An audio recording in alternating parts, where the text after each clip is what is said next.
Morning, everyone. I hope you are all doing good. Welcome to the first online biodiversity assessment hosted by the CONserve-KAIGANGAN program. I am Ren and I will be the moderator for today's event. Before we start, I'd like to share a brief background about the CONserve-KAIGANGAN program. So CONserve-KAIGANGAN is a biodiversity program with the mission to assess and conserve the biodiversity in Kaigangan towards its sustainable management in Summer Island, Philippines, particularly in Paranas, Taft, Basay, and Buwan. This program is led by the University of the Philippines, Los Baños, Laguna, together with the Summer State University. So without further ado, let's begin our program.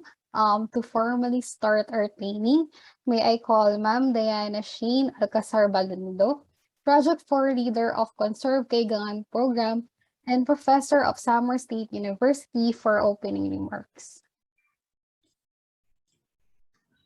Okay, so okay po ba ang mic? Okay, so let me start with a quotation from a Canadian environmental activist, David Suzuki, and I quote, "I can't imagine anything more important than air, water, soil, energy, and biodiversity. These are all the things that keeps us alive." Good morning, everyone. Welcome to Kaigangan Biodiversity Assessment Training. We in the team of CONserve-KAIGANGAN program are grateful for your overwhelming response to the attendance of this training. Biodiversity is crucial to the well-being of people and, of course, the entire planet. Ecological communities maintain the ecological and evolutionary processes that sustain life. Result information dissemination and capability building to the different stakeholders and beneficiaries maintain the beneficiaries is an important aspect of any research program. The assessment and conservation of forest over limestone ecosystem, biodiversity in selected municipalities of Samar, Philippines, or CONserve-KAIGANGAN program recognizes the importance of collaborative approach in conservation and management. Hence, it is significant that all stakeholders are knowledgeable in the different aspects of biodiversity management. In this half-day Kaigangan Biodiversity Assessment Training, you will be acquainted with the current and important protocols in assessing the different components of biodiversity, especially that of the forest over limestone ecosystem. Assessing the status and trends of biodiversity is essential for sustainable development strategies at all levels, be it in village or barangay level, national, or even regional. With that, I welcome you all to this very informative and engaging training. We do hope that you will gain a lot of information that you can apply in your future and current research endeavor. Again, welcome and good morning.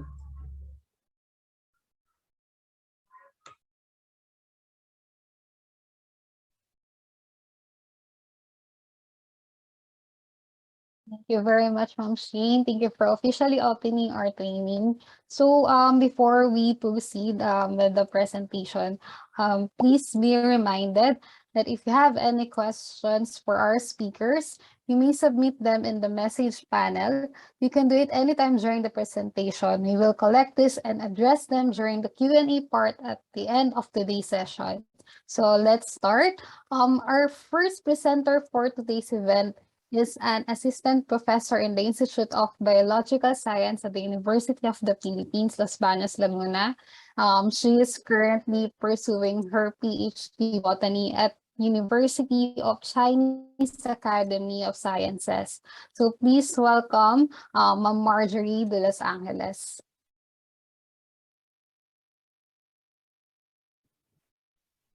Maganda at mapagpalang araw sa ating lahat. Maraming salamat po sa pagdalo sa aming seminar ngayong Sabado. Ako po si Ms. Marjorie B. de Los Angeles at ang pag-uusapan po natin ngayong araw ay tungkol sa basic plant collection and preservation techniques. Ikinatutuwa ko po na kayo ay dumalo ngayong araw sa usapin ng halaman at kung paano ito kolektahin, i-document, at i-preserve. Ikinatutuwa ko rin na lumalawak at dumadami na po tayo na gusto mag-aral ng halaman o kaya ay botany. Just like you, I'm very fond of plants at home and in the field, so I take time to document or take photographs of plants that are found in different forest types, just like this mangrove or bakawan, where we observed it to be flowering this time of the month along the shorelines of Cagbalete. So becoming botanists, it takes a lot of work, interest, and research on this discipline, but I'm happy that with the rise of the plantitos and plantitas, marami na sa atin ang nagkakaroon ng interes sa pagpapalaki, pag-maintain, pag-aaral, at hopefully pag-conserve ng mga unique flora na meron sa Pilipinas. Pero bakit kailangan nating aralin yung mga halaman? Well, the Philippines is one of the world's biodiversity hotspots with at least 700 threatened species. The country is endowed with more than 9,000 floral species, of which 4,472 are endemics.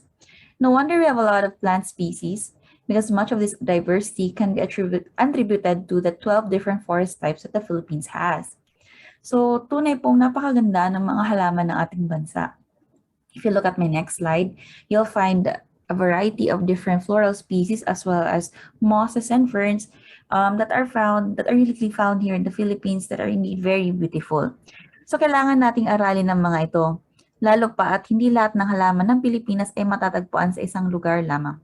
There are some plants that have specific environmental needs. For example, it is suitable only for mangrove habitats, some for forest over limestones or yung mga kaigang, some in mossy forests, some in ultramafic forests, or etc. So natutuwa rin ako na a lot of us here in the meeting room come from different provinces here in the Philippines, so Luzon, Visayas, and Mindanao. So I am sure that there are a lot of forest types as well found in your respective provinces and a lot of unique plants. So sa pag-aaral natin sa kanila, itong mga halamang ito, baka meron silang natatanging lunas o gamot sa mga sakit, o kaya pwede palang additional food source, may vital role sa kalikasan, or it could be a new species. So before going to the field, there are a few things to bear in mind before we start or we further this seminar on collection techniques and preservation. If you have any plans of collecting plants from the field, make sure to have this most important document, which is the processing and securing of the permit, which is the gratuitous permit, which allows you to collect plant materials in the field by the DNR and your respective PAMB, especially if the site is a protected area. But if the area is privately owned, a letter from the owner will suffice. Once this has been secured, we can go ahead with the plant collection, plant species assessment, generation of herbarium specimen, and ultimately data analysis. So as mentioned earlier, the Philippines has 12 different forest types. So here on my screen are 4 out of the 12. So let's see if may isa sa inyo nakakakilala sa kanila. So if you know any of these forest types, kindly comment them down in our chat box. So letter A, actually all of these forest types, I had the pleasure of visiting them in the past 5 years. And hopefully, if you look at these forest types, you might recognize some of them, or baka meron sa lugar ninyo may ganitong klaseng forest. So without further ado, let's take a look kung ano kaya mga forest types na ito. So letter A is a tropical upper montane forest na makikita dito sa Mount Makiling, Los Baños, Laguna. Letter B is a mangrove forest, intact mangrove forest na makikita sa Cagbalete Island. There are a lot along coastlines of some provinces in Visayas as well. Letter C, forest over ultramafic rocks found in Palawan. Letter D is a forest over limestone or kaigangan there in Samar. But why do we need to collect plant materials? Botanical collections are very important in understanding plant communities found in a variety of habitats. Number one, they provide material for botanical studies. And especially for those of you who are studying taxonomy, it can aid towards a proper identification of unknown plant species. It is also an educational resource for plant recognition, and accurate and permanent documentation of information, adding to data collected in the area. Not only this, but it also adds to your knowledge about plants that are found in your area. Another reason why we need to collect is that this serves as a reference collection for a taxa known as a voucher. So these voucher specimens, once processed, will be later on deposited to herbarias. So you can actually search for the nearest herbaria near you in your province so that you will be informed where you can deposit your voucher specimens. So as much as members of the research team here in Luzon or in Visayas or in Mindanao would like to fly to different areas of the Philippines, it is just not feasible, especially during this pandemic where mobility is highly restricted. Local researchers are um, very, very important now more than ever because if you decide to collect plant materials in your locality for botanical research, this contribution will help document plant species as well as take note of its distribution across the country. These voucher specimens are necessary and will serve as a collector's or your contribution to science. Third reason why we collect is it provides vital information about the plant and its habitat. Collection of plants is not only collecting the material, but it is also accompanied by field labels and herbarium labels. These labels indicate the habitat type, if there were any pollinators or floral visitors observed at the time of collection, if flowers and fruits were observed at the time of collection, and so on and so forth. These datasets will give us an idea of biotic and abiotic interactions a certain taxa has to help us understand how it can be studied and be better protected. So now that we know why there is a need to collect, now let's ask the question, how do we collect? So to collect plant material is actually dictated by two main activities. Number one is to gather specimens, and the second one is to record information. Okay. But of course, we do not collect species that are rare and endangered. Rather, we take photographs of them on site. But before going to the field, it is best to be prepared and to have necessary materials with you prior to going to the field. Here are some of the equipment that is recommended by the British Columbia Ministry of Forests. So some of which are a waterproof field notebook to record habitat and location information, soft lead pencils for writing in rain, topographic maps and locations, information, small altimeter for measuring elevations, but collectively these data sets can be extracted from a GPS, gardening gloves to prevent injury, strong plastic bags for storing branches or carrying individually bagged collections. So up to you what is the dimension of the bag depending on the if you have a plant a plant family in mind, or if you would rather want to collect species that are found in your locality. So it's most definitely is up to you. Waterproof tags and permanent felt markers to give a code to your plant species upon collected. A shovel, trowel for digging stems, bulbs, corms, and roots. Pruning shears to cut plant parts or trimming large woody plants. Paper lunch bags for storing, let's say, cones, additional leaves. It's advisable to bring as well specimen bottles for storing flowers and fruits. For aquatic specimens, on the other hand, a long lightweight pole, um, plastic food containers, snorkeling or scuba dive equipment, and also a white plastic slate. I also bring a white plastic slate even if I'm not collecting aquatic specimens, especially during seasons where rain is frequent in a certain area. So when I go to the field, these are the usual things that I bring with me. So a plant press, some newspapers, scissors, pencil, this field notebook, excluding the voucher, specimen glue, forceps, and cutter. So how do we collect? Number one, select specimens in good condition, free of insect damage, rust, or disease. Select plants with mature parts. Most importantly, retain as many identifying characters as possible and collect extra flowers and fruits for dissection. Because even if you have ample knowledge on plant identification, not all plants in the area can be identified in the field. So it is best to collect extra flowers and fruits, place them in a vial for future dissections to help aid in the verification and identification of the plant. Also collect entire plants when possible, even if they are large, because later on, when you process your plant materials, they can be divided to several voucher specimens. Um, Number 4, collect enough plant material from each species to fill 2 standard herbarium sheets. And what you call this? Furthermore, here are some tips that I can give you when collecting plant material in the field. Number 1, as mentioned earlier, always collect extra flowers and fruits for dissection. Because almost always we cannot identify plant species on the field. So it's best that we have diagnostic characters or features intact.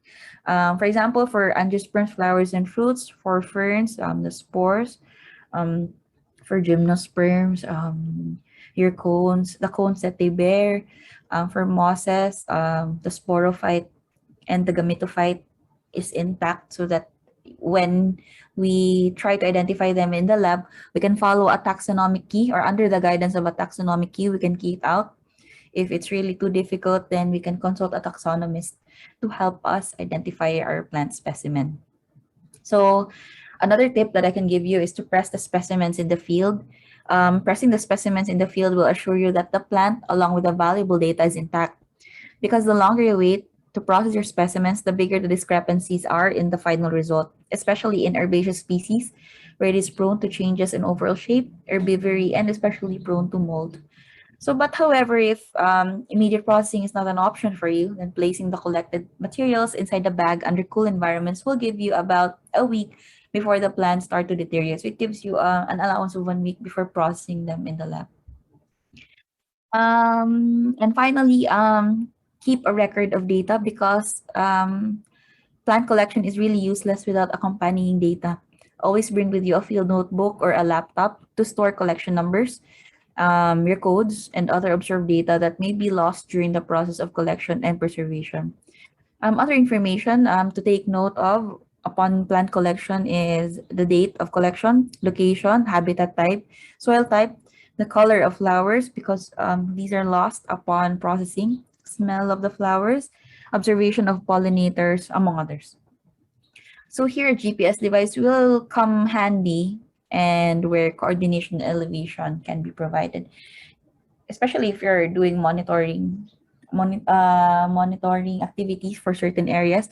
It is best you know where exact locations are so that you can frequent the area at a certain at to monitor them properly. Let's say, for example, per month or annually or quarterly, so that you know whether the plant is able to thrive well, what is the extent of its population, so on and so forth. So after collecting the plant materials, if you have enough samples, also please bear in mind that if we collect plant material, make sure that we do not collect all plants that are found in the area. Make sure that if you collect a plant species, there is still at least 20 individuals that are left in the location. So bear this in mind before or prior to collecting a plant for voucher for processing later on. So after collection, next is the preservation. Wherein pressing and drying the collected plant material is very essential. So extra care should be exercised in the correct pressing of plant material. So pressing it utilizes plant presses as what is found here in the screen.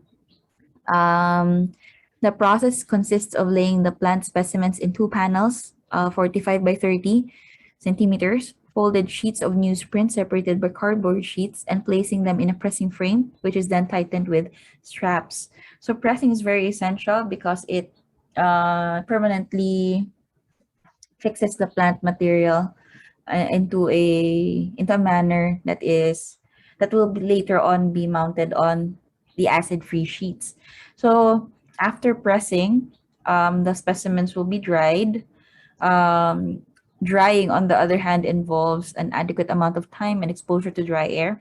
Usually, it is around 60 to 70 degrees for 3 to 4 days, but plants that have more moisture in them may require a longer drying time.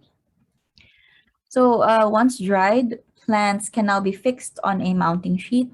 Processing voucher specimens is an art in itself. And before mounting your specimens, make sure to have the following materials at hand. Number one is sheets of acid-free paper, acid-free seed envelopes, glue or linen tapes, and as well as scissors. So if done correctly, plant specimens can last for a number of years, especially if they're processed properly. Since upon collection, given that upon collection, all vital or diagnostic characters are collected, such as for flowering plants, flowers and seeds; for ferns, fertile frond or spores, presence of spores; for gymnosperms, cones. There is a certain art to placing the plant material on a mounting sheet. Like for example, here in the next slide, here are just some recommendations on how to mount your plant materials on sheets. Number one is to vary the arrangement. Number two is to evenly distribute large specimens. And number three is display as many features as possible. So these features may include phyllotaxy, or the arrangement of leaves, flowers, fruits. Also, upon mounting the dried plant material, sometimes fruits and flowers, they fall off, or other vital information, maybe that some leaves might fall off, and these are very precious. So that is why in the materials prior to mounting, you should have acid-free seed envelopes, because you will be placing these displaced plant parts in these seed envelopes, so that all data sets are found within one mounting sheet. So again, as mentioned earlier, once dried, plants materials can be fixed on a mounting sheet, and especially if done correctly, plant specimens can last for a number of years. So in the lab, we have processed some of our plant materials that we've collected from summer, and we've identified them.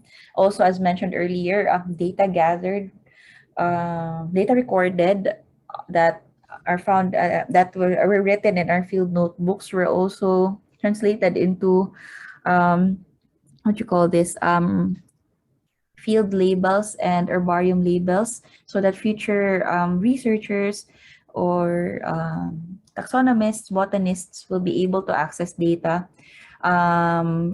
like where it was collected, what were some other coordinates, or what kind of flowers it has, to guide future researchers, especially for those working on specific families.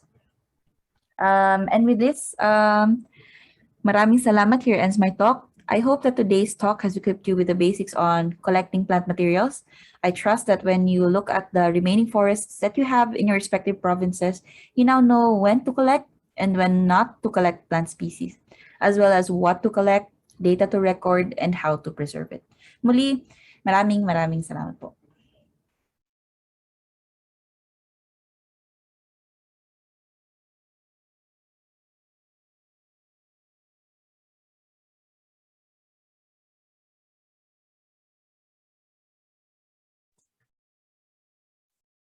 Thank you very much, Ma'am Marge, for informative presentation and insightful lecture about the basic plant collection techniques.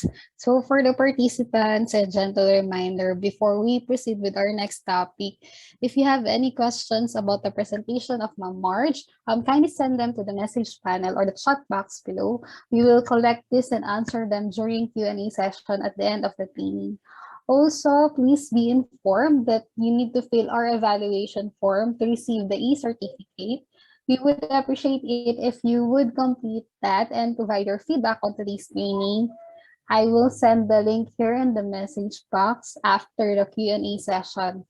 The evaluation form will close within 24 hours after its posting.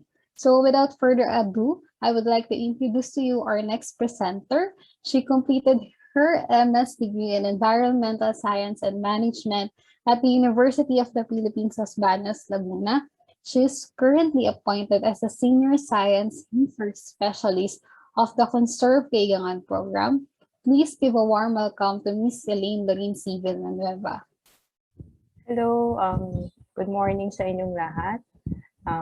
Ako nga pala si Elaine and I just want to say hello to our 73 tayo ngayon dito. So, hello sa inyong lahat. So, please allow me to share my presentation. While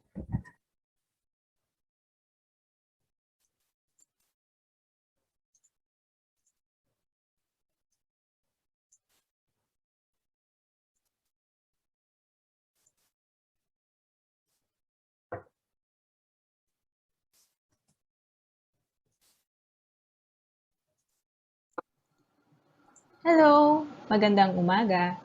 Ako si Elaine Villanueva ng CONserve-KAIGANGAN Project 1 at ngayong araw, pag-uusapan natin ang assessment and monitoring of forest plant biodiversity. Sa training na ito, pag-aaralan natin ang basic methods at kahalagahan ng biodiversity assessment at monitoring sa kagubatan or forest ecosystem katulad ng kaigangan. Ito ang outline or overview ng aking presentation. Una, titignan natin ang importance o kahalagahan ng forest plant biodiversity assessment. Pag-aaralan din natin ang guidelines or alituntunin sa pagpili ng sampling sites. Sa training na ito, dalawang klase ng assessment methods ang ating sisilipin. Meron tayong plot method at point center quarter method. At sa huli ng aking presentasyon, pag-uusapan natin ang mga uri ng forest ecosystem measurements. Sa training na ito, we will deal with quantitative measurements in ecology, or yung tinatawag na sukat ng dami. Bakit nga ba natin ito ginagawa? Kung ikaw ay nakatira malapit sa kagubatan, or kung taga-roon ka man, maaari mong i-describe ang lugar na yon katulad ng ay, maraming lapisan sa lugar na ito. Doon sa kabila, maraming yakal. Or, ay, payat yung mga puno dito sa lugar namin. Pareho namang mahalaga yung qualitative and quantitative description and even yung methods. Pero, pwede tayong gumawa ng mas madaling comparison ng datos sa iba pang ecosystem or sa iba pang uri ng kagubatan kung meron tayong sukat. Pwede rin natin gamitin yung data para ikumpara ito doon sa mga na-publish na pag-aaral sa mga forest ecosystems din. Isa pa, kapag meron tayong quantitative measurements, mas napapadali yung monitoring natin. Like for now, meron tayong assessment. After 5 years na ginawa ulit natin to, meron tayong pagbabasihan ng datos. O kaya naman pwede natin itong pagkumparahan like before magkaroon ng isang extreme weather event like super typhoon, ano yung vegetation noon, after the event, after magkaroon ng bagyo, ano yung nangyari. So, sa madaling salita, pagka meron tayong quantitative measurements, mas madali nating nagagawa yung temporal at yung spatial comparisons ng ecosystem. So, ano nga ba ang guidelines sa pagpili ng sampling sites? Sa simula, pwede tayong mag-pre-select ng study sites gamit ang mga mapa or satellite images like Google Earth. And then, i-inspect natin siya sa site mismo. Ito yung tinatawag na ground truthing. Maaaring magbago ang sampling method ayon sa objective o layunin ng iyong pag-aaral.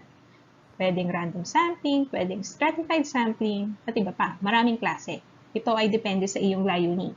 Subalit sa isang actual environment, pwedeng hindi entirely random ang nagiging pagpili sa sample.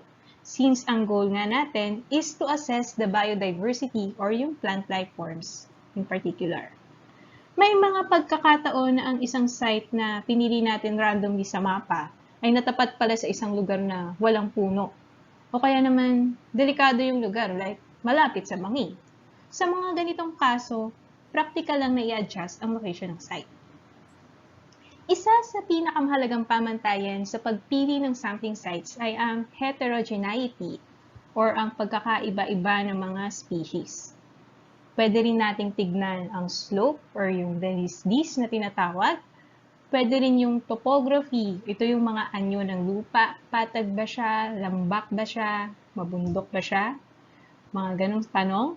Or pwede rin sa topography yung elevation. Mababa ba yung posisyon ng lupa? Or mataas ba siya? Pwede rin nating tignan ang soil conditions. Ito yung mga sumasagot like, mabato ba ang lupa natin? Ano bang uri ng lupa ang meron doon? Makapal ba yung lupa? Manipis ba? Ano ba yung kulay ng lupa na nandun? Maaari din nating tignan ang patches ng vegetation at iba pa. Sa training na ito, may dalawang uri tayo ng paraan sa pag-assess ng forest ecosystem. Meron tayong tinatawag na quadrat or plot method at ang line method, specifically yung point, center, quarter method. Paano nga ba natin ginagawa ang assessment? Let me explain. Ito yung mga basic na kagamitan natin sa paggawa ng assessment sa isang forest ecosystem. Meron tayong field notebook, long tape measure, rope, wooden stake or kahoy na pwedeng itusok sa pagmarka sa mga lupa, at GPS device.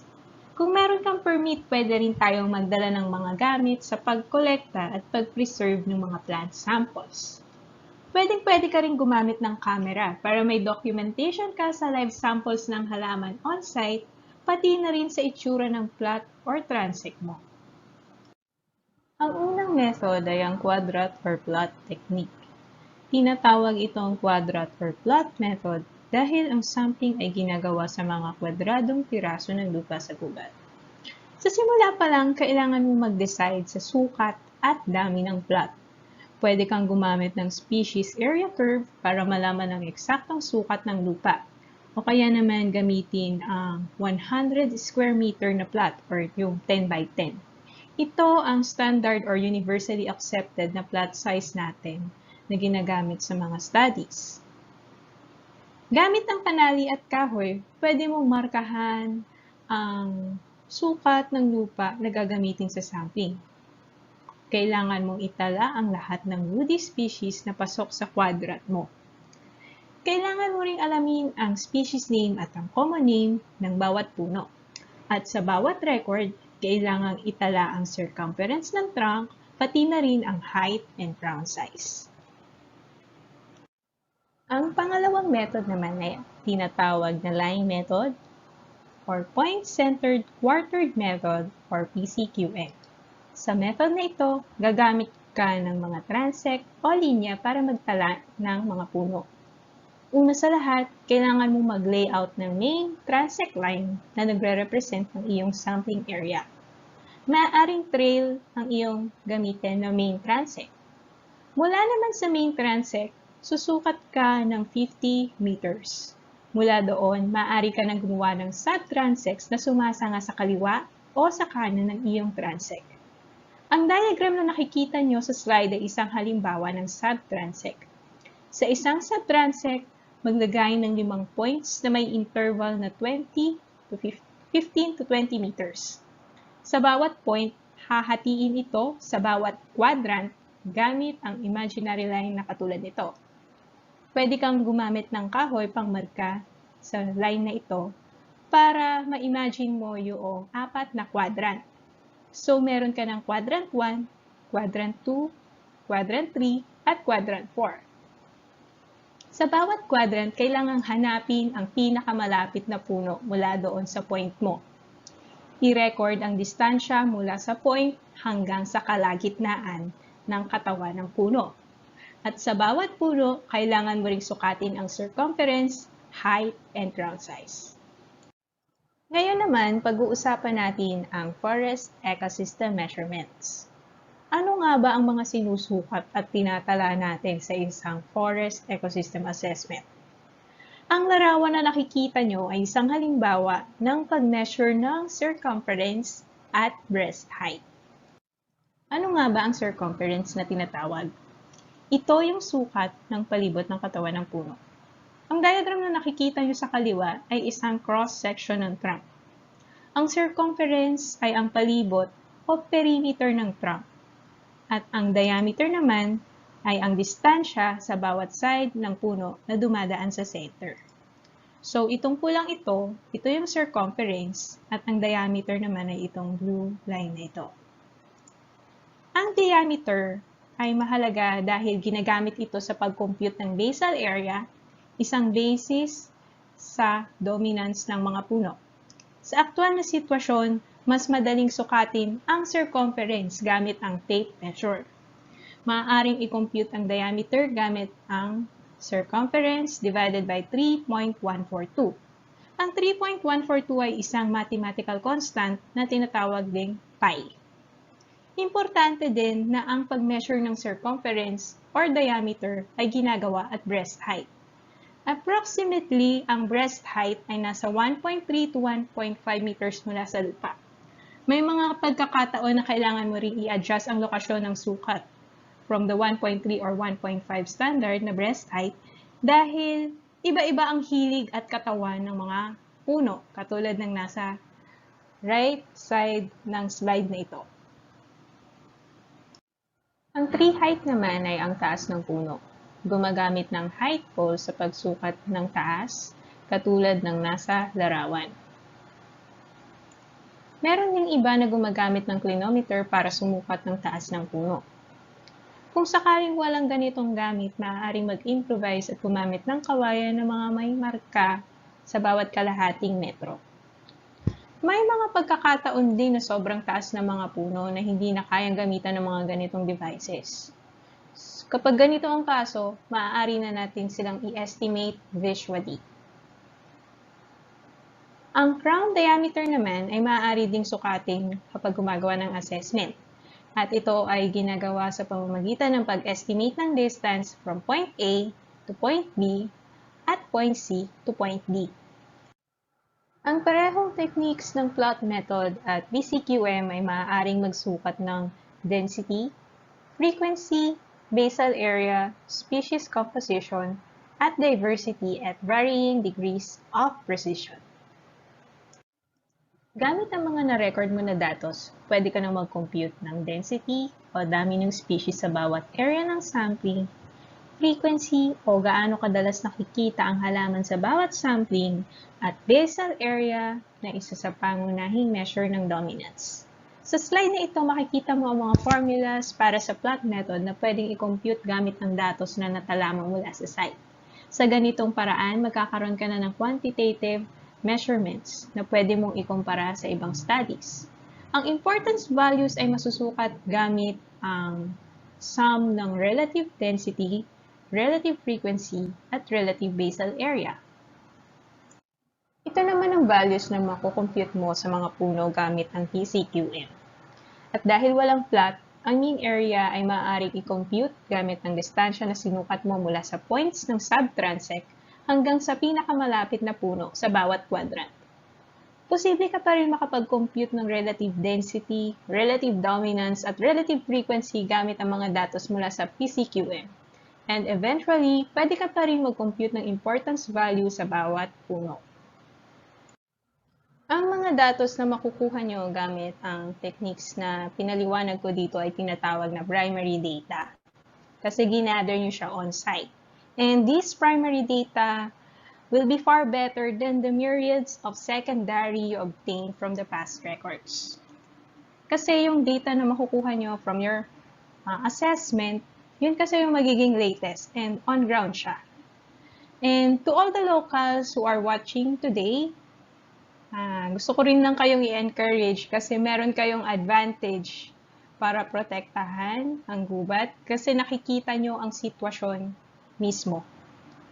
And bilang part ng CONserve-KAIGANGAN program, naniniwala kami na kayo ay may kakayahan din na gumawa ng mga ganitong assessments and eventually maging partners kayo namin sa biodiversity conservation. Yan lamang po at maraming salamat sa pakikinig. Thank you very much, Miss Elaine, for your presentation, a well-discussed presentation about the monitoring and assessment of the forest ecosystem. Please, if you have any question to Miss Celine, drop them in the chat box below and we will answer them at the question and answer session. Now, to discuss the last part of our training, may we call again Ma'am Marge to present the assessment of understory, assessment and monitoring of understory plants.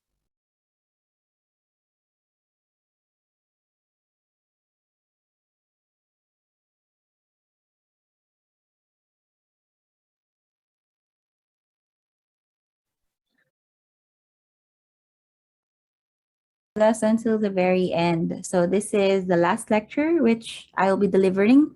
So once again, I am Miss Marjorie about assessment and monitoring of understory plants. So when you think of a forest, we imagine big trunks, lush vegetation, moist and humid environments. But little did we know, our forests are divided into several layers.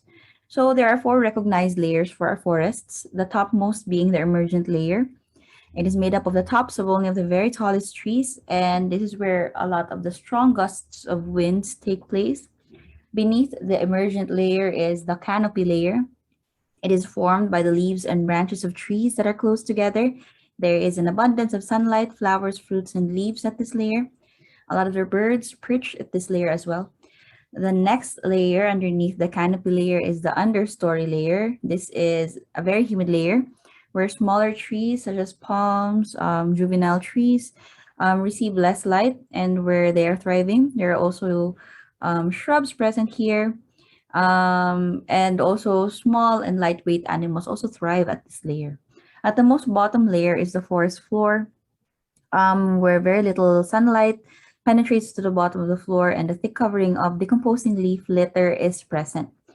It is humid and damp as well, and it stretches as far and as wide as the forest. So why do we need to study the floral communities that are found within the forest? So based from the experience of the program in forest over limestones of Samar, a well-documented and conserved forest over limestone brings in numerous priceless ecosystem services that will sustain ecosystem health, minimizing global warming and drastic climate changes, aggravating disaster in this vulnerable region as observed during typhoons. So Samar is not the only vulnerable region in the country. Due to our archipelagic nature, we have a lot of vulnerable regions. So it's best that we take care of our forests so that it can aid us or help us recover or protect us from typhoons. So furthermore, assessment of floral communities in various forests can generate useful information such as floral diversity, community structure, niche partitioning, plant adaptations, and plant assemblage patterns. Now, assessments provide a metric system to evaluate the state of diversity in a specific area. It provides a measurement of defined ecosystem components that are usually considered as indicators or bioindicators of conservation status of a species of an area. Take note that assessment is not only limited to biotic components, but also to abiotic ones, such as soil properties, climatic and topographic conditions. Okay, so aside from this, forest assessments is essential for sustainable development strategies from the local, regional, national, up to the global scale. So conducting assessments is in unique ecosystems that are found all over the country is crucial in attaining sustainable development, such as being biodiversity loss as one of the challenges being addressed by the UN Sustainable Development Goals.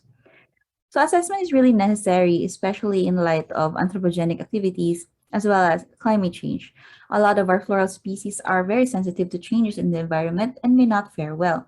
So for us to understand them and the environment they're in can help us better protect them from these changes in the environment. So before going to the assessment part of this lecture, there is a pre-assessment preparation. So these 4 steps are necessary before moving forward to the understory floral assessment. Number 1 is securing the permit. So Republic Act number 9147, also called the Wildlife Resources Conservation and Protection Act, has numerous provisions outlining how scientific research on biodiversity can be done legally. It states that the provisions of this act shall be enforceable for all wildlife species found in all areas of the country, which means that this law applies to all forest types across the Philippines. Also, once the permit is secured, next is to schedule a trip. So it's best to prepare well for the trip. Given that we have two seasons in the country, the wet and the dry, it's best to schedule a trip where your equipment or gadgets can help you with. So if your gadgets or equipment are best fitted for a dry season, then you go to a dry season. But if it's also best suited for a wet, you can also go for a wet.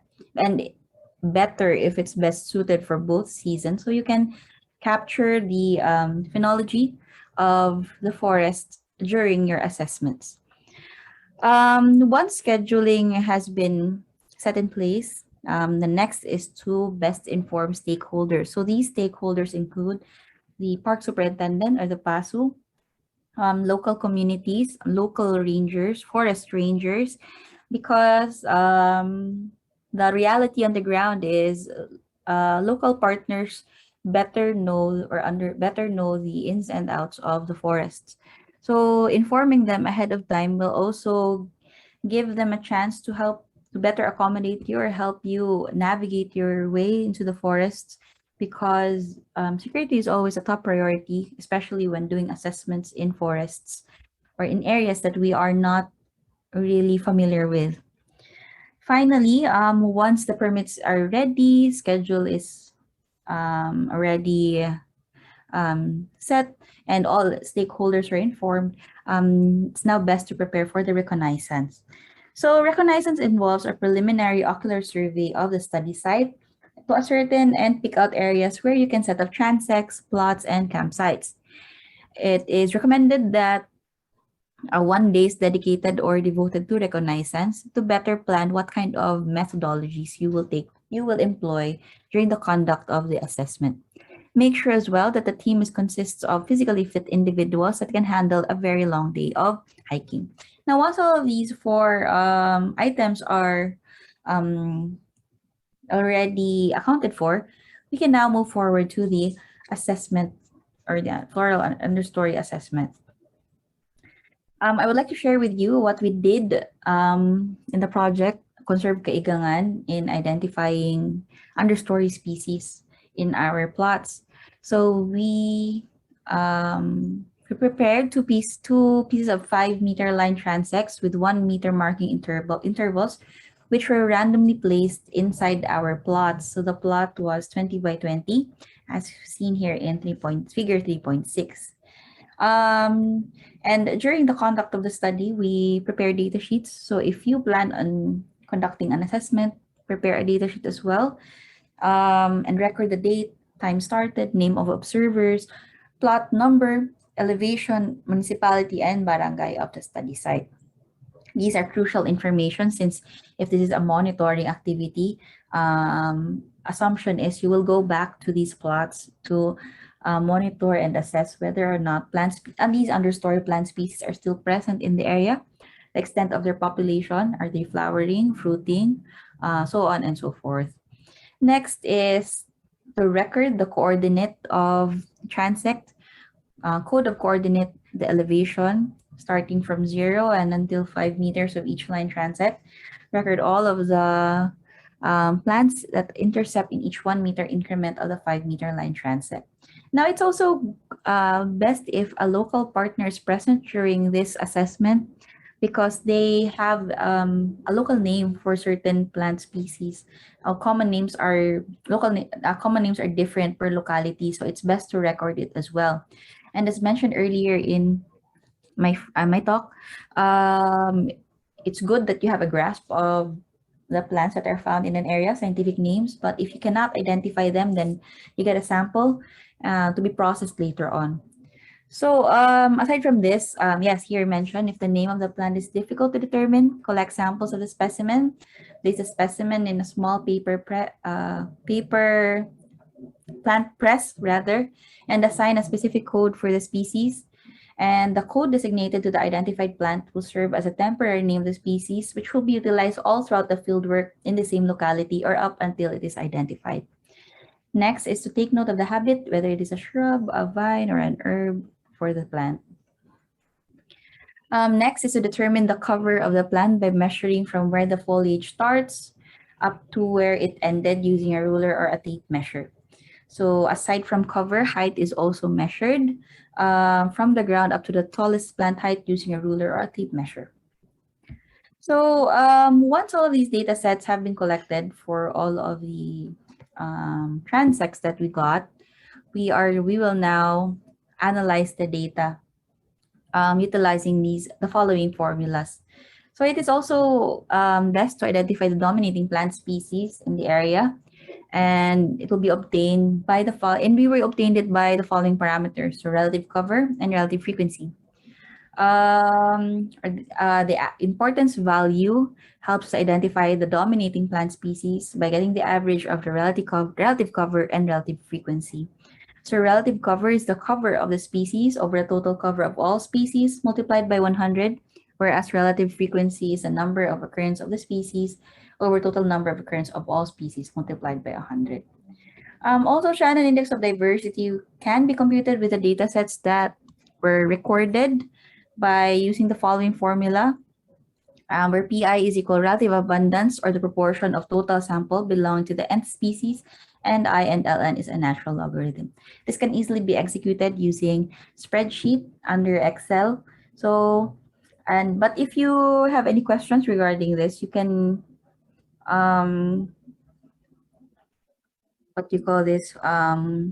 you can ask us to aid you in making sample computations so that you can just follow it in your future monitoring and assessments.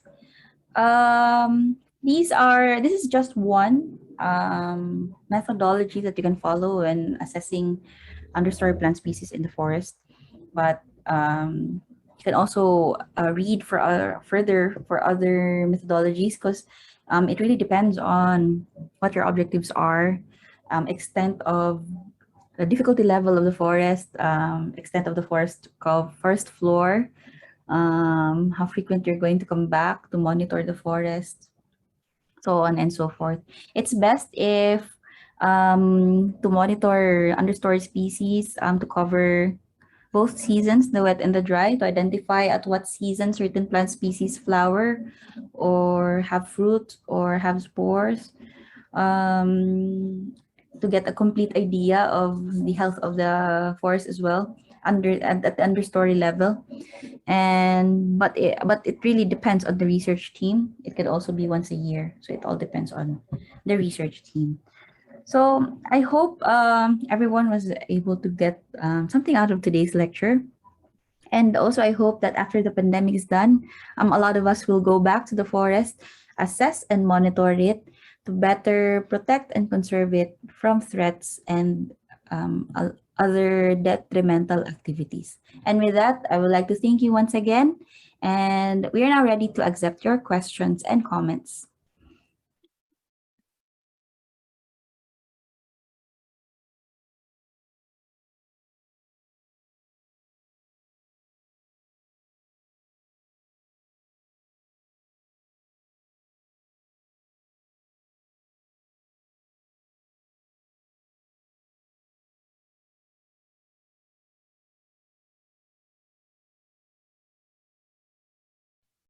Thank you, Ma'am Marge, for your presentation about the monitoring and assessment of understory plant. Okay, so before we proceed with the Q&A session, we will have a 10-minute break. So the session will proceed at 11:10 a.m. Please send all your questions in the message panel. We will answer them during Q&A. And also a gentle reminder that you need to fill up our evaluation form to receive an e-certificate.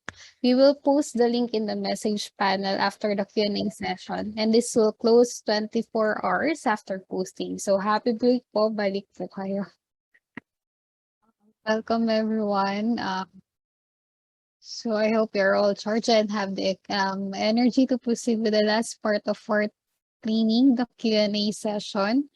Um, so now we will begin answering the questions submitted to our presenters. Um, so first, for a while po.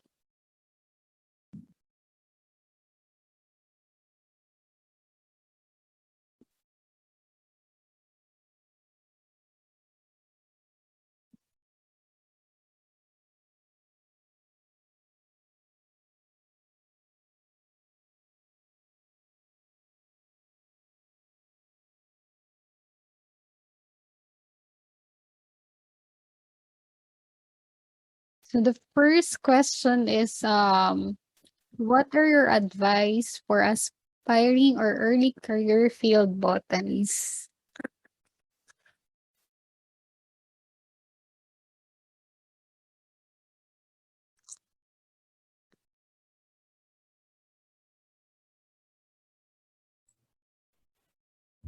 Thanks.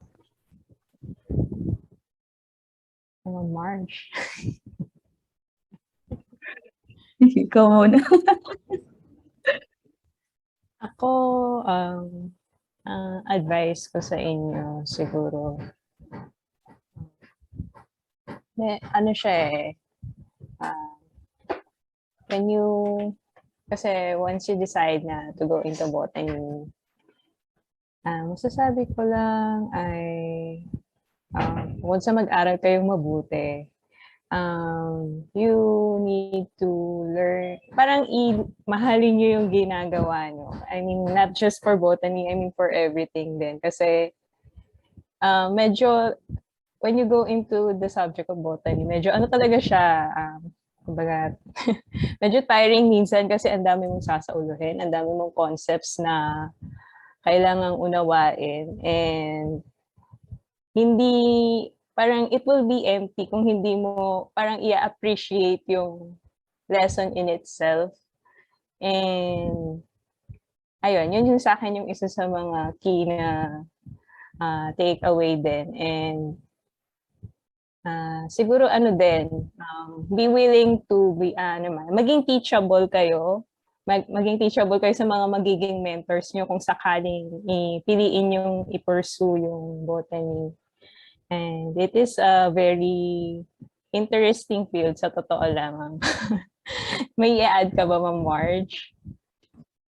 Thank you, Elaine. So, yeah, I agree with Elaine na dapat your heart is really in it if you're studying botany kasi, for example, kami nila Elaine at saka ni Ren, it really takes a lot of heart and courage to go to the forest, to be honest. Tapos, ay, tignan nyo ngayon, I just came from a field work, so masusunog ka talaga if it's really hot, or, you have the skin for the field work.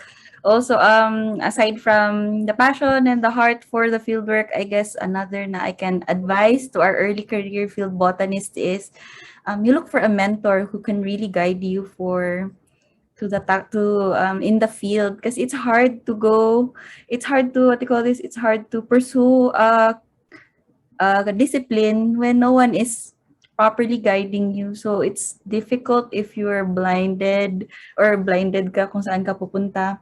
It's best na you choose. I guess a lot of our attendees are students, so take a look at your mentors, students, and choose who is the mentor na you aspire to be, and who you think will guide you really to ultimately towards your success in botany or in biology. So, ayun po. Thank you very much for the question.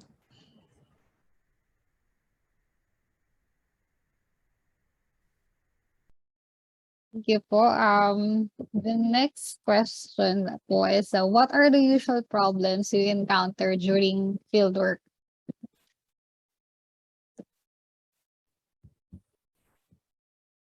Sa akin, isa sa pinaka medyo challenging ba is yung pag-identify ng plants, especially kung wala kang makitang flowers sa field. Ayun. And isa sa mga magandang ano doon is yung hihintayin mo yung season kung saan babalikan mo siya on a time na nagpa-flower yung plants. And another thing is pwede mo naman i-ano yung vegetative, using the vegetative, pero mas challenging kasi siya kumpara sa, correct me, Ma'am Marjorie, to sa part na to. Mas magiging challenging kasi kung sa vegetative parts ka lang magbe-base ng identification. So, aside from that, pwede ka rin, kaya nabanggit ko din sa presentation ko na gumamit ng photographs kasi pwede mo siyang gamitin din basis like halimbawa mag-a-ask ka ng help sa isang taxonomist to identify your plant. And of course, yun nga yung na-mention din ni Ma'am March, yung pag-collect din ng herbarium specimens. Essential din siya para ma-identify yung plants. Ayun, yun yung isang challenge na na-encounter ko doon sa field. Ano pa ba? Challenge din siguro yung kung yung capacity ng katawan mo na umahon sa sa mga mountain ecosystems, ganyan. So, para ma-address siya, I think exercise, siguro kailangan mong i-prepare yung sarili mo physically before ka sumabak sa field. Ayun, importante din yun. Pero may i-add po ba kayo na challenge na encounter nyo sa field? Problems you encounter during fieldwork.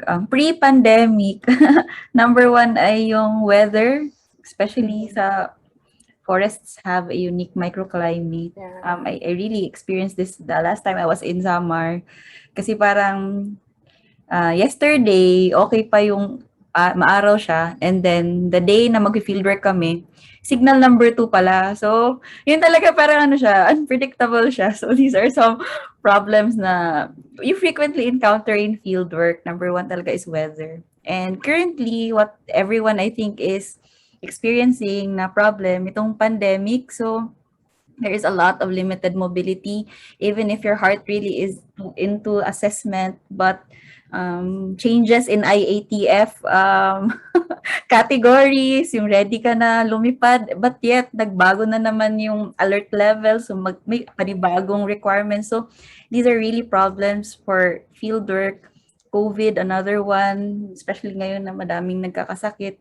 So these are the usual problems that encountered during fieldwork pre-pandemic and currently during this pandemic. Another problem na I think it's not really talked about as much. It's not really a problem, but it's more of a delay sa permit because without the permit, you cannot conduct fieldwork or collect any plant material at all. So this one is, I think, it's an issue. It's not really a problem, but an issue na if you're planning to conduct fieldwork or assessments, you should give at least a year of allowance for the permit to be released to you. So, ano pa ba? Another, hindi siya problem, but another issue I think is yung katawan din. You should know your body well kasi it's different pag nasa forest ka na talaga kasi ang labanan is yung mo na yung kung kaya mo pa ba ng katawan mo or not, until at what limit will you push yourself. So it's very good din na na-mention ni Elaine kanina na we have local partners because they really know the forest more than we do. So to be honest, they are really the forest keepers and they are really the champions of our forest. So for our local partners who are here with us right now, so we really thank you for being partners towards us exploring the forest, helping towards its conservation and monitoring. So ayun po. So thank you for this question. Very interesting.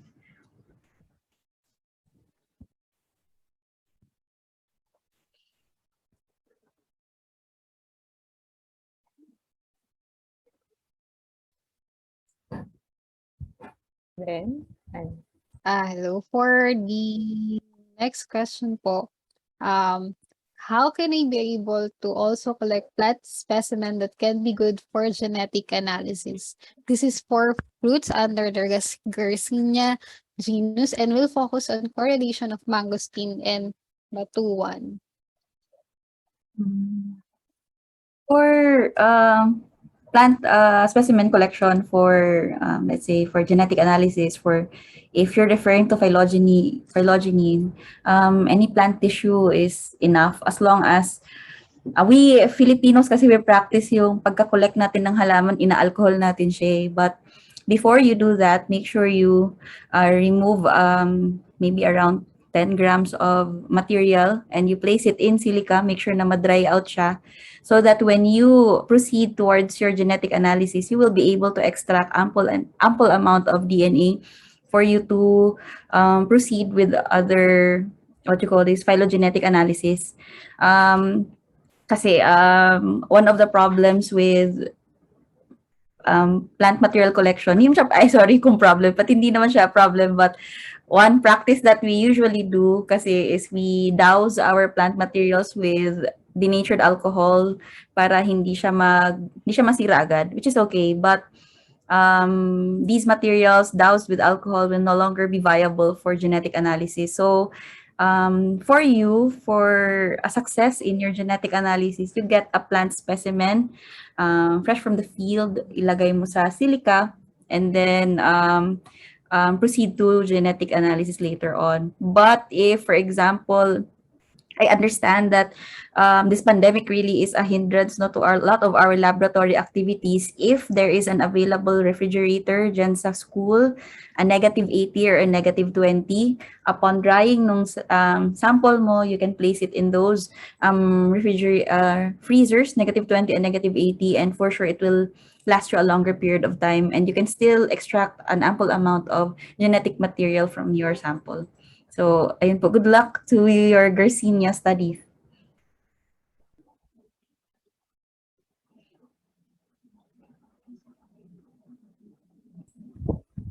Next question po. Can we also use these methods in assessing human-made forests? If not, what are other assessment tools that we can use? So, for that question, I think sa akin pwede. For me, Kasi human-made forest, technically forest pa rin naman siya. And siguro lang kung halimbawa gagawin mo na siya, isusulat mo na siya as a paper, kailangan mo lang siyang i-mention na sa description ng study site mo na human-made forest talaga yung naging study site mo. Also, depende rin kasi yan sa sa objective ng study mo. Meron din kasi halimbawa mga papers na tinitingnan ano ba ang influence ng human disturbance sa forest, or kung halimbawa may isa kang objective na gusto mong i-compare ang vegetation composition ng isang natural untouched forest versus a human-made forest. Pwedeng ganun kasi. So, it all boils down din sa objective mo.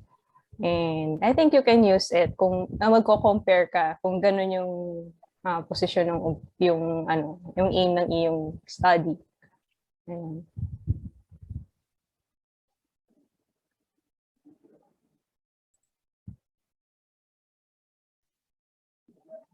Thank you, Miss Elaine. We will now proceed with our next question. Can GIS maps or software like ArcGIS can be useful in determining species diversity of endemic plants in the country? I am currently drafting my proposal focusing Garcinia binucao, batuan.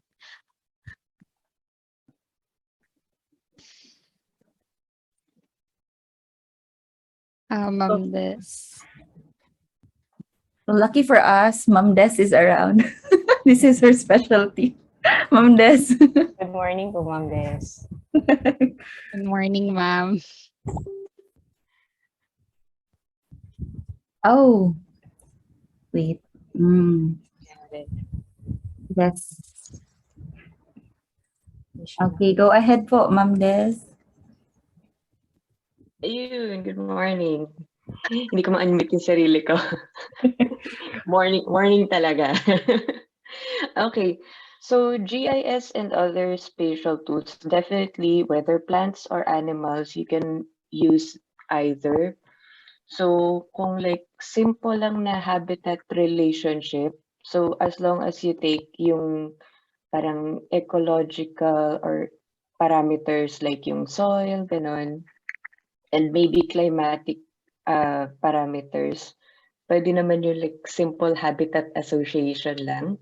But another next step to that is maybe doing a habitat suitability model or occupancy model. So ang pinakamadali dyan, if you're an undergrad and just starting out with habitat suitability, yung free software na MaxEnt. So meron naman yung tutorial online na free, madali lang siya. And you can play around with the settings, ganon. And then maraming limitations sa MaxEnt. So pag next step pa after that, you can try R na. So medyo may programming siya ng konti pero madali naman matutunan. So you can try the package na Biomod 2. Yan. So yun yung ma-recommend ko for students who are starting out with habitat suitability na modeling.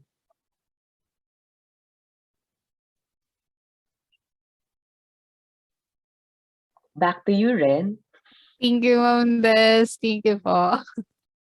So the next question for the presenters, can we also use these methods in assessing, tapos na pa ito. Do we have webinar for senior high school student? May mga students na gusto po mag-pursue in the field of biology. And the follow-up question po is, possible po ba na mag-join ng aming faculty and student to attend the webinar and trainings? Yes, the program is very much welcome to collaborations, and we're very happy that you took interest in the seminars. Fortunately, the program is indeed offering these seminars, webinars. You just shoot us an email so we can better cater fit our webinars and trainings to your students for senior high school students po. So maybe sa Facebook na lang, ano rin, tama ba, Facebook na lang, or our official email address? Pwede rin pong email address yung Yes. kaigangan.uplb@up.edu.ph. Yes. Type ko rin po dito. Okay. So yes, the program is very much open to collaborations across, kasi tayo na magtutulungan na po tayo. Kasi our forests really need our attention, especially during this time na the pandemic really was parang naitago niya ba yung mga illegal logging because no one's really mobile. So I guess local efforts is really now more than ever should be elevated para ma-monitor natin sila. Thank you, Ren. So, next question po is, actually marami pong nagtatanong ng next question is ito po. Hello and good day. Would like to ask, do you have any beginner's guide to assessment and monitoring forest ecosystems that we can use as a beginner, or is it really advisable that we should attend an in-depth training on this before we conduct or partner with the organization to conduct assessments?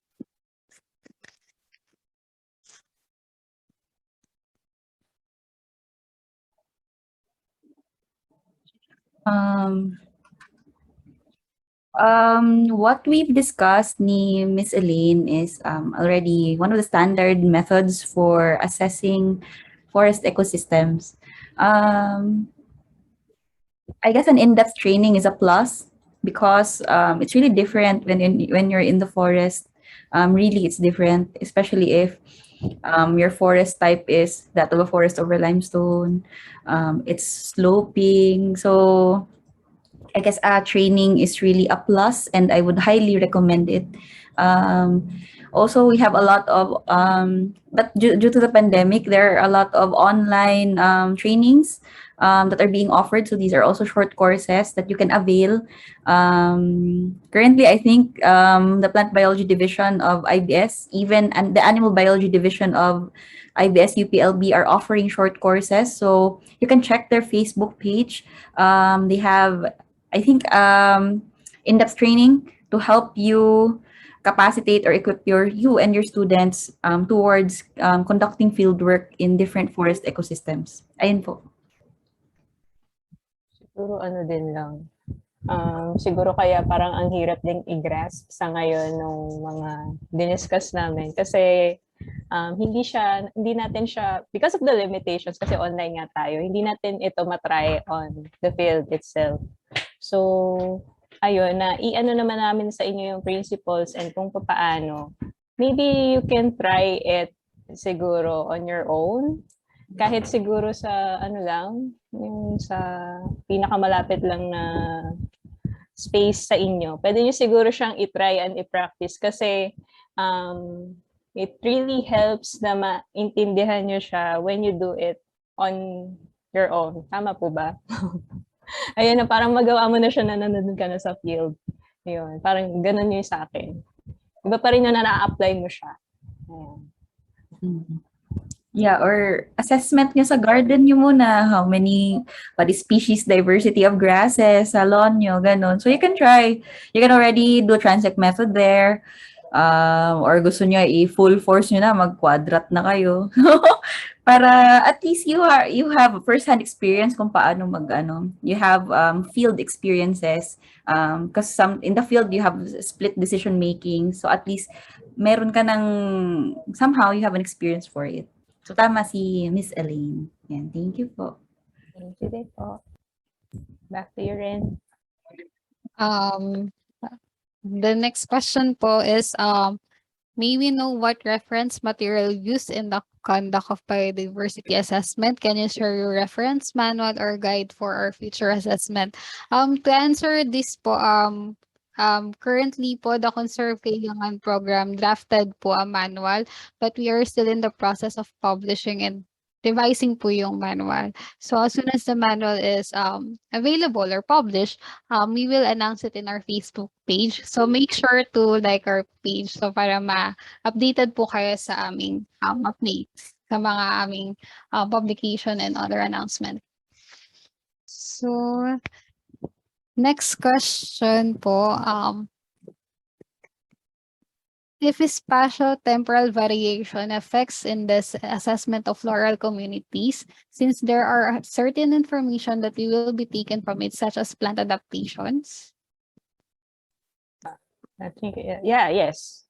Definitely yes. Kaya ang ano kasi yan kung yun yung parang pinakang objective mo, like i-ano mo siya on a time frame, i-compare mo siya. Parang na-mention ko na rin to, na ano yun siya, maybe you can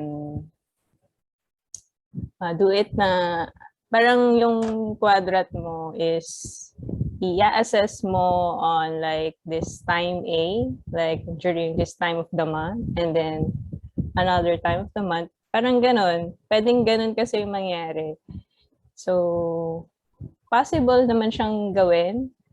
But, I know, sorry kung medyo paulit-ulit ako, pero it all boils down sa kung ano ba talaga yung objective, halimbawang mo kapag nandun ka na sa field. Would you like to add anything else, Marge, for this question? Yeah.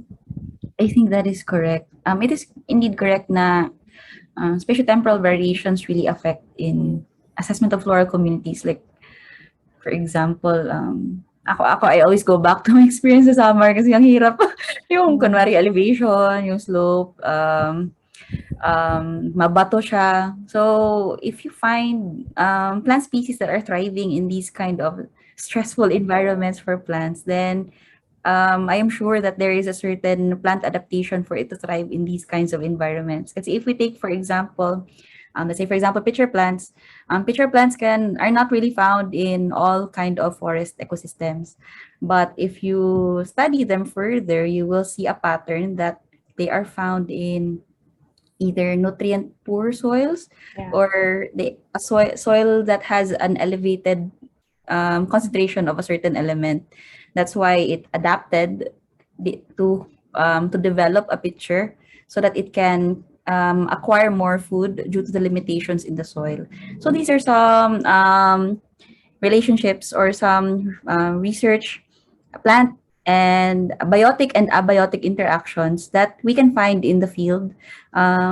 With further, that's the beauty of conducting field work, because you can see it really on the field, and you can, upon reading further with literature, coupled with literature, you can relate it and understand the plant and appreciate it further.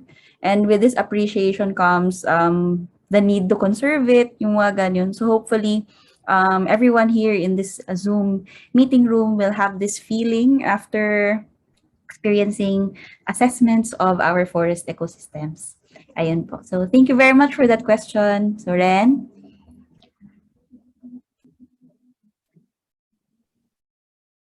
Our next question po is, what unique experience have you encountered while doing this monitoring and assessment upon forest ecosystem?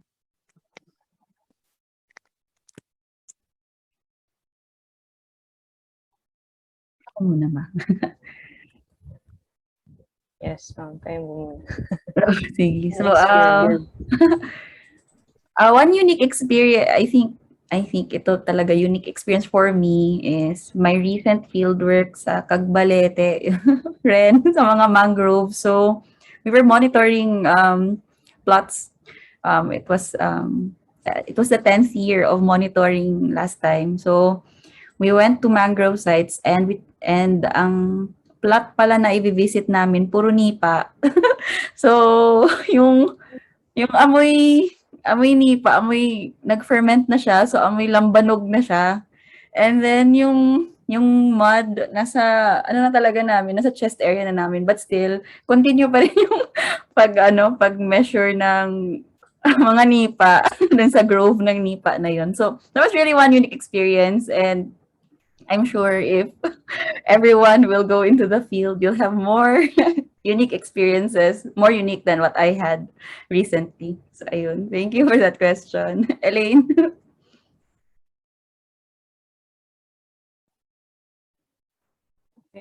Paulit nga ulit ng tanong, unique experience.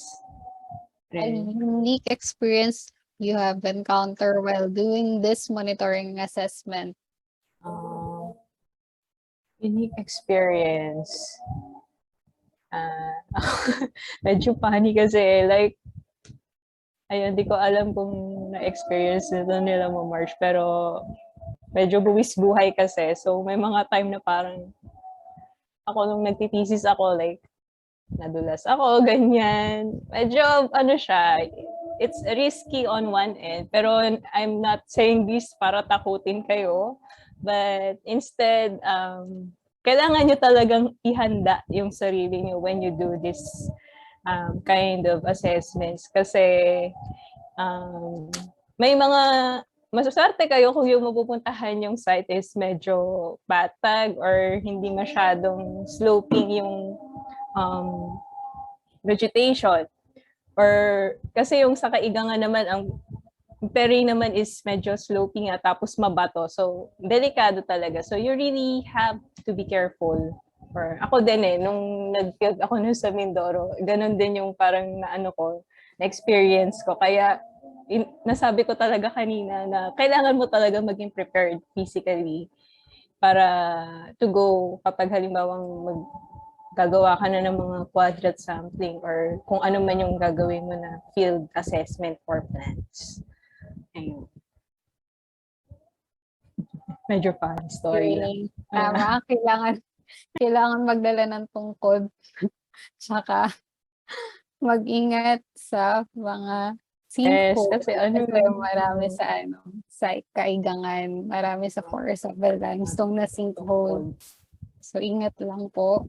So our next question, do you have any heads up tips and reality check for students and aspiring botany students in regard with the field work and other things surrounding the botany community?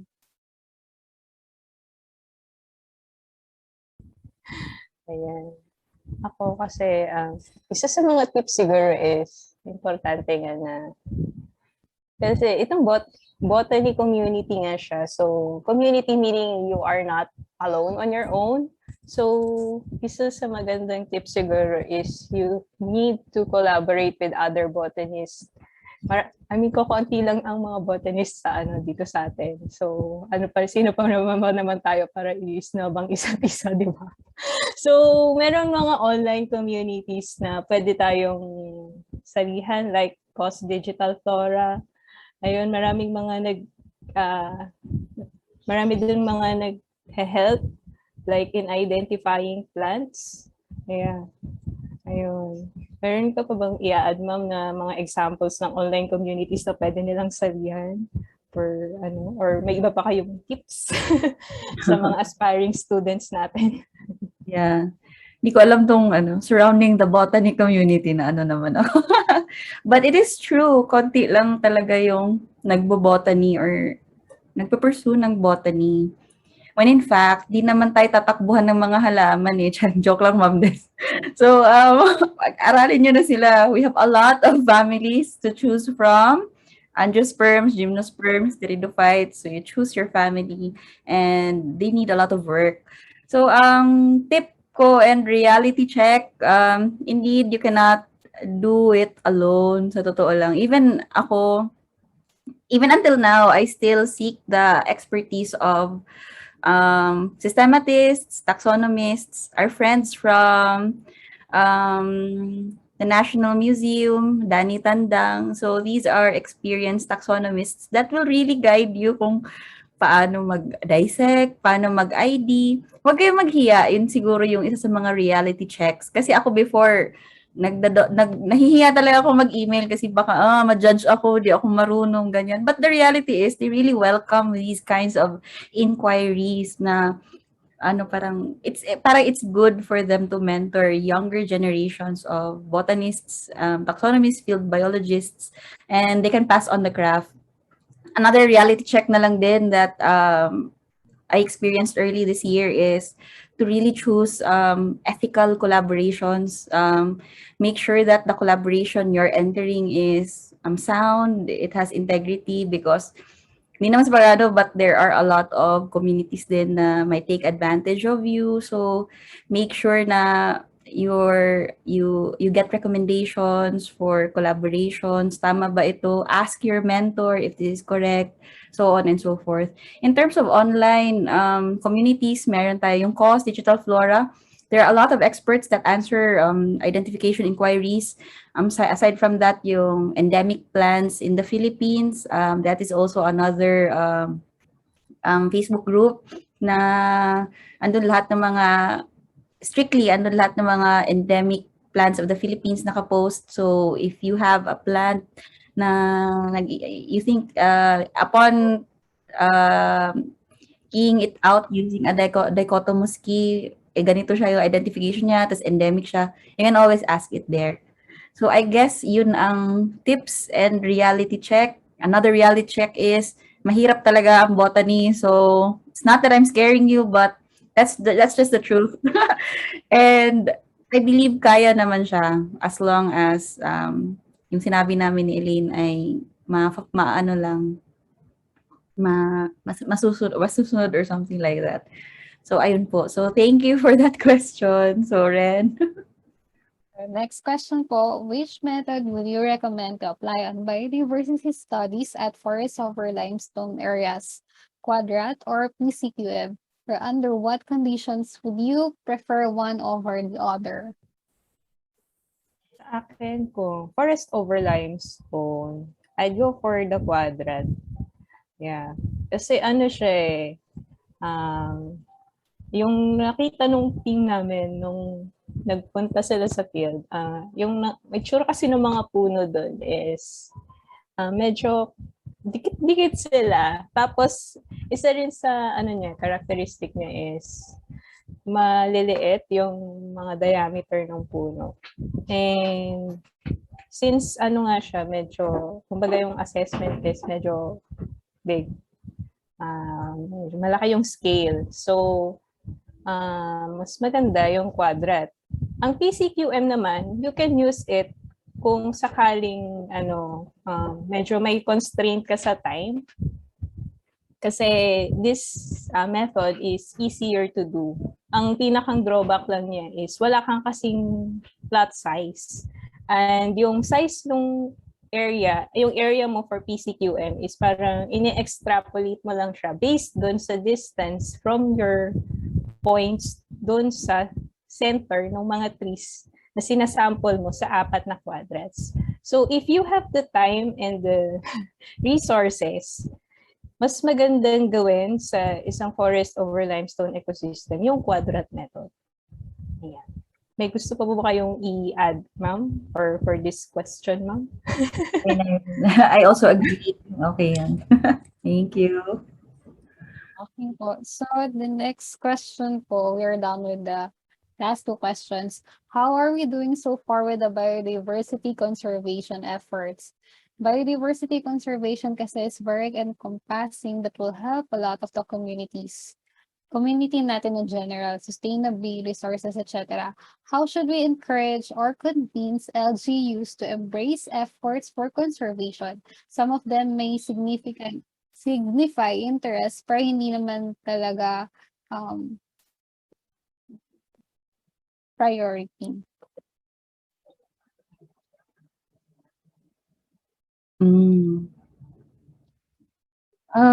I think one of the advantages this pandemic has given to biodiversity or plants in general ay dumami yung plantito, plantita. So parang dumami yung taong tumitingin ng halaman, nag-appreciate ng halaman, and people who are interested in these plants also want to know more. Saan ba ito galing? Endemic pala ito, yung mga ganyan. So, somehow there is increased awareness in terms of biodiversity conservation. As far as I know, we have a lot of biodiversity conservation projects that are going around. We have one in Palawan, another in, that's this program in Samar. So, yung Diliman is in Palanan. CMU is in Hamigitan. What else? I know UP Cebu has one in, I think, saan nga ba yun? Sa Manunggal.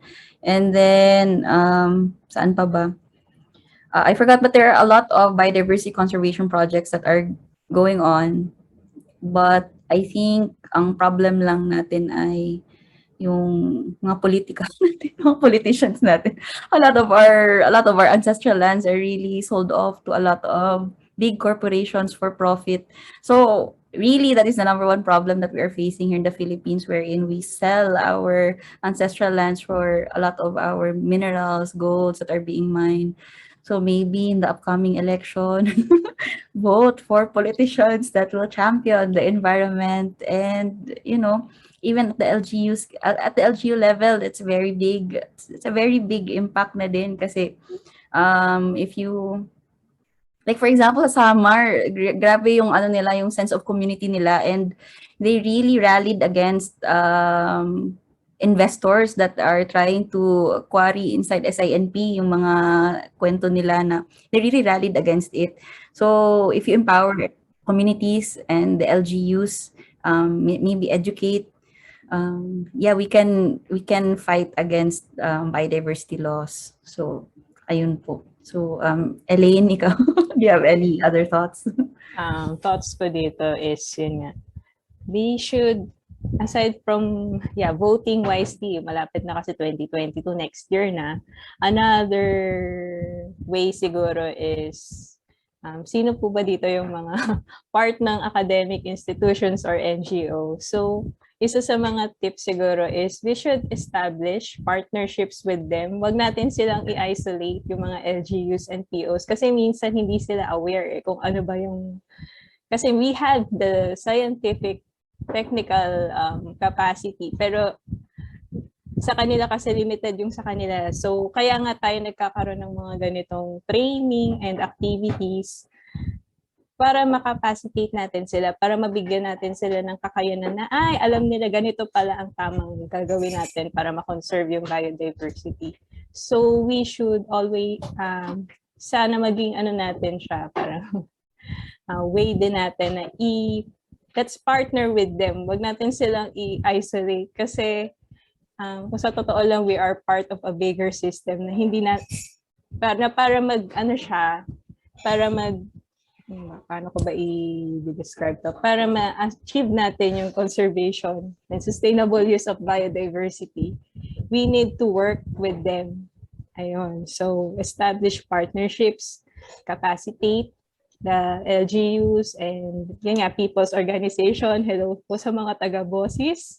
Ayun. So, yun yung ginagawa namin as a program. And kayo naman, kung meron man dito na part ng ibang academic institutions, yeah, we encourage you to do the same dun sa mga partner, sa mga people's organization na nasa inyo or sa mga LGUs. Establish partnerships with them para sa aim natin to conserve biodiversity. Yung back to you, Ren. Thank you, Ma'am Mark. Thank you, Elaine. So, we are now down with our last question po. I apologize hindi po naman ma-accommodate due to our limited time. So, last question po. Why do human need forests exist? Will that be the next option when natural or untouched forests would eventually be ruined by humans?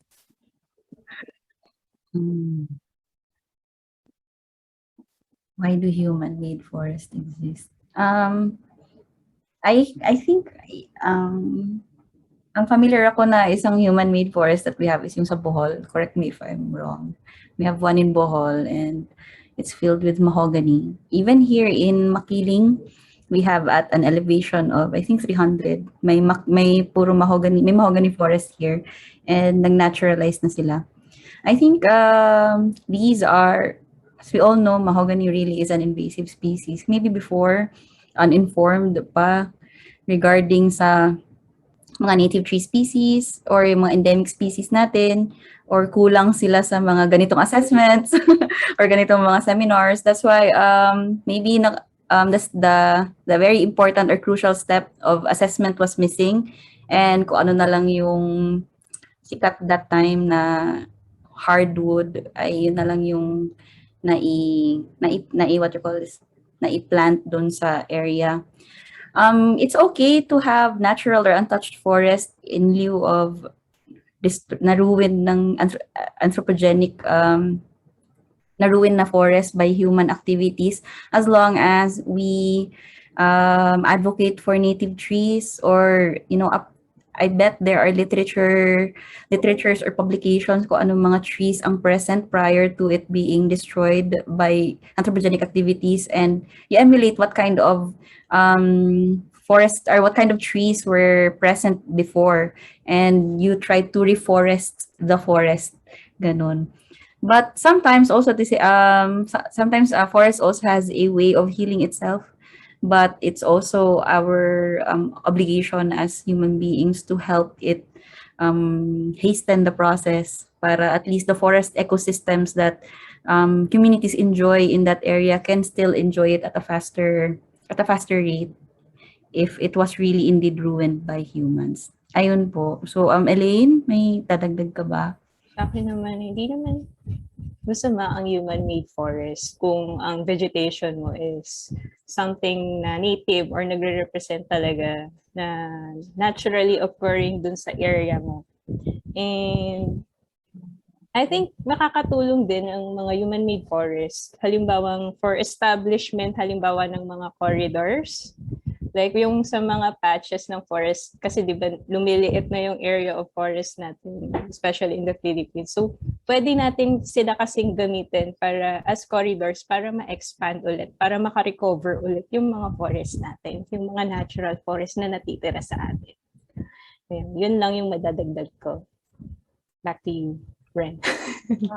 So thank you po to our presenters for answering the questions of our participants. So again, we apologize if we cannot answer other questions. We can only accommodate a few questions due to our limited time po. So before we end our training for today, may I call Ma'am Desa Maria Antoinette Fernandez, an assistant professor at the University of the Philippines, Baños, Laguna, a former project staff of CONserve-KAIGANGAN, and currently pursuing PhD in Natural Sciences at the National Museum of Natural History, Sorbonne University in Paris, France, for the closing remarks. Yes, thank you very much, Ren. Kaya madilim ngayon dito kasi I am 6 hours behind from you. So umaga pa lang dito and then lunch na dyan. So bonjour tout le monde. Good morning everyone and good afternoon. So thank you very much, first of all, to all of you who attended this first training for biodiversity assessment. And thank you very much to all our organizers, syempre, for organizing and answering questions and conducting our wonderful lectures. And congratulations to all of you for, first of all, making this first step of participating. Because sabi nga nila Ma'am Marge and Ma'am Elaine, na not everyone is interested in botany or biodiversity in general.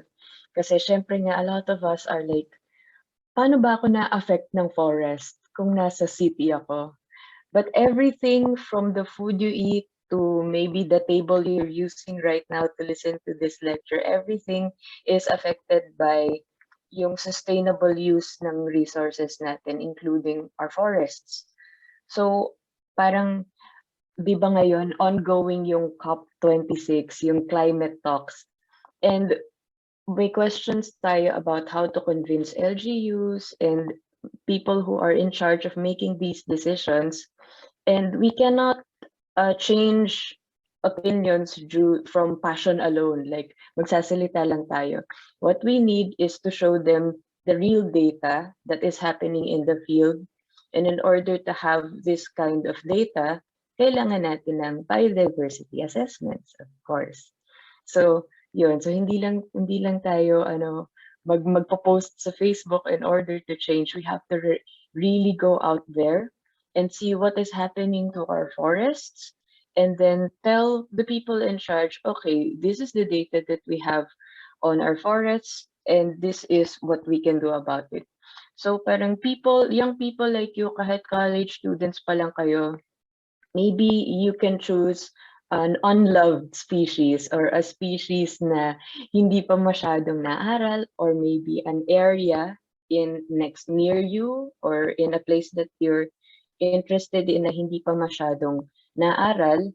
And maybe you can try, okay, start natin yung research natin here in a place or a species na hindi pa masyadong kilala. Don't be afraid to be a pioneer. So, wag mahiyang magtanong, sabi nga nila Ma'am Mar. So, another takeaway from this seminar is to collaborate and communicate with other people. So kami, we already showed you our email address. We're open to any collaborations you may have. And wag iwan ang other academics and also ang mga people's organizations. Kasi syempre sila yung pinaka-affected sa forest kasi sila yung daily users ng forest ng sa Samar and other parts of the Philippines. So yun rin yung isang natutunan namin sa bosses, yung sense of community and also yung sense of ownership. So I think everyone should have a sense of ownership for their forests, and forest over limestone man yan, or mangrove or lowland forests, na parang sa atin ang forest. Parang it's not just sa animals ang forest or sa people who are occupying the forest directly. It belongs to all of us Filipinos, ang Filipino forests. So, yun lang. Thank you very much for attending. Congratulations on completing this training. Back to you, Ren. Thank you, Ma'am Bess. Thank you po.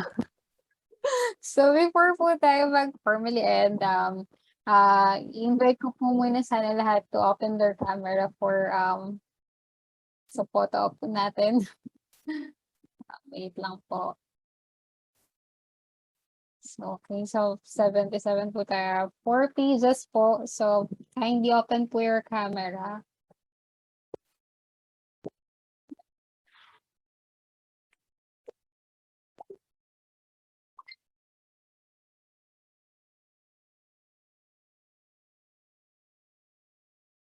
Po. So, first page po, 1, 2, 3, smile. So, wait lang po.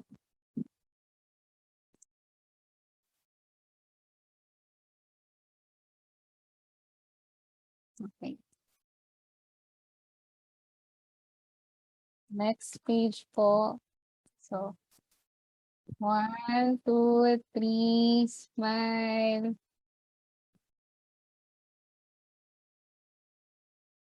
Thank you po.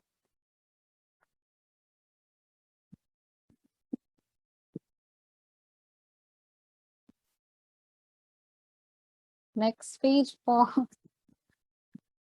1, 2, 3, smile.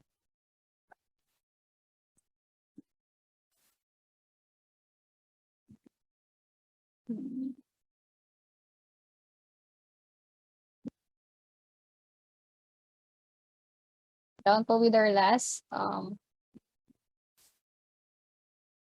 1, 2, 3.